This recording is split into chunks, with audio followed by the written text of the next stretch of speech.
Perkenalkan, nama saya Listanti Putri Andini dengan NIM 221134001 dari Prodi PGSD. Di sini kita akan membahas tentang ekosistem. Yang pertama kita akan membahas tentang pengertian, komponen ekosistem, macam-macam ekosistem, komponen abiotik dan biotik, hubungan antar makhluk hidup dalam ekosistem, dan yang terakhir rantai makanan. Yang pertama, pengertian tentang ekosistem. Ekosistem bagian hidup dan tak hidup pada sebuah lingkungan saling berinteraksi dan saling bergantung satu sama lain. Interaksi antara makhluk hidup dan benda-benda tak hidup pada sebuah lingkungan disebut ekosistem. Ekosistem tersusun atas individu, populasi, dan komunitas. Selanjutnya, komponen ekosistem. Ekosistem merupakan sistem yang melibatkan organisme hidup dengan lingkungannya. Hubungan timbal balik antara organisme hidup dengan lingkungannya merupakan hubungan yang tidak bisa dipisahkan satu sama lain. Dalam sebuah ekosistem terdapat dua komponen, yaitu komponen biotik dan komponen abiotik. Sesuai dengan namanya, komponen biotik merupakan semua makhluk hidup yang ada di bumi. Berdasarkan fungsinya, dalam ekosistem komponen biotik dibagi menjadi 3 kelompok, yaitu produsen, konsumen, dan dekomponen abiotik atau komponen yang tidak hidup. Contoh dari komponen abiotik ini adalah air, cahaya, matahari, oksigen, suhu, dan tanah. Selanjutnya adalah macam-macam ekosistem. Terdapat 2 ekosistem yang terbentuk di bumi kita, yaitu ekosistem alami dan ekosistem buatan. Ekosistem alami adalah ekosistem yang tercipta dengan sendirinya tanpa adanya campur tangan dari manusia. Maka kita sebut sebagai ekosistem alamiah. Contohnya ekosistem laut, ekosistem sungai. Seperti namanya, ekosistem buatan merupakan ekosistem yang terbentuk dengan adanya campur tangan manusia. Selanjutnya, komponen abiotik dan biotik. Komponen biotik adalah makhluk hidup yang ada dalam ekosistem. Komponen ini dapat dibagi menjadi 3 kelompok utama, yaitu produsen, konsumen, pengurai. Komponen abiotik adalah faktor-faktor fisik dan kimiawi yang tidak hidup dan mempengaruhi ekosistem, contohnya air, batu, dan tanah.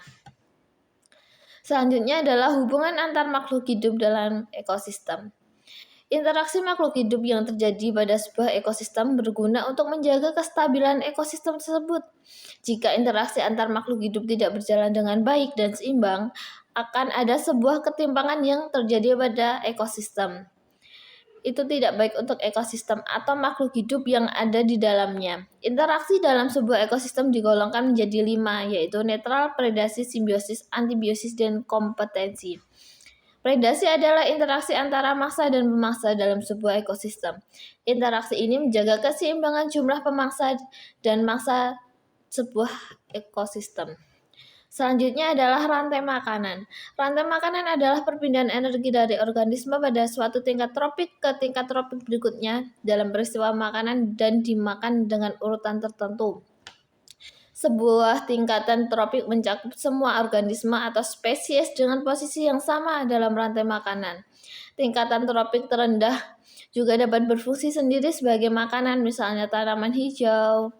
Sebuah ekosistem yang bukan produsen atau disebut konsumen yang membuktikan organisme lain untuk dimakan.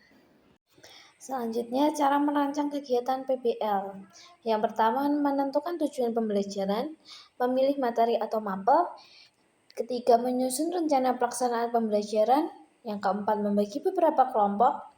Kelima, menyediakan fasilitas sarana pembelajaran. Yang keenam, menyelesaikan masalah dan siswa aktif dalam memecahkan masalah. Ketujuh, mempresentasikan hasil. Dan yang kedelapan, melakukan refleksi dan evaluasi. Selanjutnya adalah kelebihan dan kekurangan.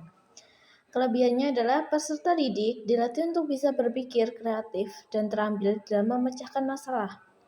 Yang kedua, peserta didik dilatih untuk meningkatkan aktivitas dengan belajar dan mempraktekannya. Peserta didik bisa menggunakan sumber belajar yang relevan, menciptakan pembelajaran yang kondusif dan efektif. Kekurangannya adalah tidak semua materi pelajaran dapat menggunakan metode PBL ini.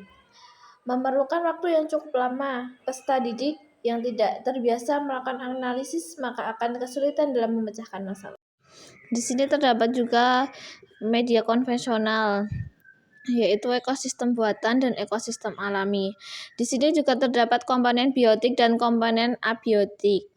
Di sini rantai makanannya dari padi ke tikus, tikus ke ular, ular ke elang, elang ke pengurai, yaitu pengurainya jamur.